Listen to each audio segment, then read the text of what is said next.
Hello my sweet and lovely viewers. তো কেমন আছো তোমরা সবাই? আশা করি প্রত্যেকে অনেক অনেক ভালো আছো।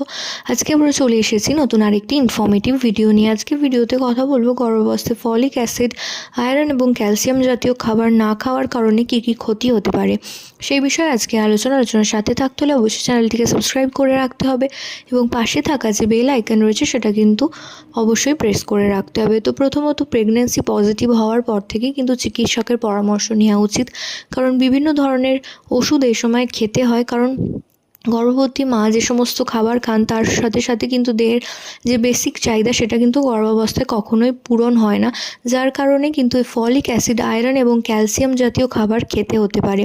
এবং ফলিক অ্যাসিড এবং আয়রন এবং ক্যালসিয়াম যদি গর্ভাবস্থায় না খান তো এক্ষেত্রে কিছু বেসিক সমস্যা তৈরি হতে পারে। প্রথমত ফলিক অ্যাসিড কিন্তু একটা গর্ভের শিশুর দেহের মানসিক বিকাশ থেকে শুরু করে দৈহিক নানান বিকাশে কিন্তু অনেকটা বেশি পরিমাণে সহায়তা করে, যার কারণে কিন্তু গর্ভাবস্থায় ফলিক অ্যাসিডকে মাস্ট বলে ধরে নেওয়া হয়। এবং ফলিক অ্যাসিড কিন্তু গর্ভের শিশুকে জরায়ুর ধারণ ক্ষমতা বৃদ্ধিতেও অনেকটা সহায়তা করে।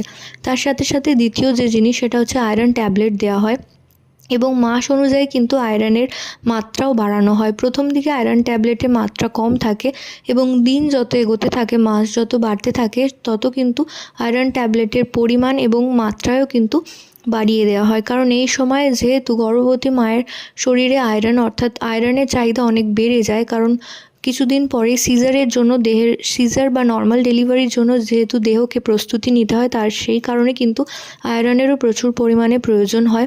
এবং তার সাথে সাথে কিন্তু আয়রন কিন্তু অবশ্যই গর্ভের শিশুরও দৈহিক বিকাশে কিন্তু অনেকটা বেশি সহায়তা করে, যার কারণে আয়রন ট্যাবলেট খেতেই হয়।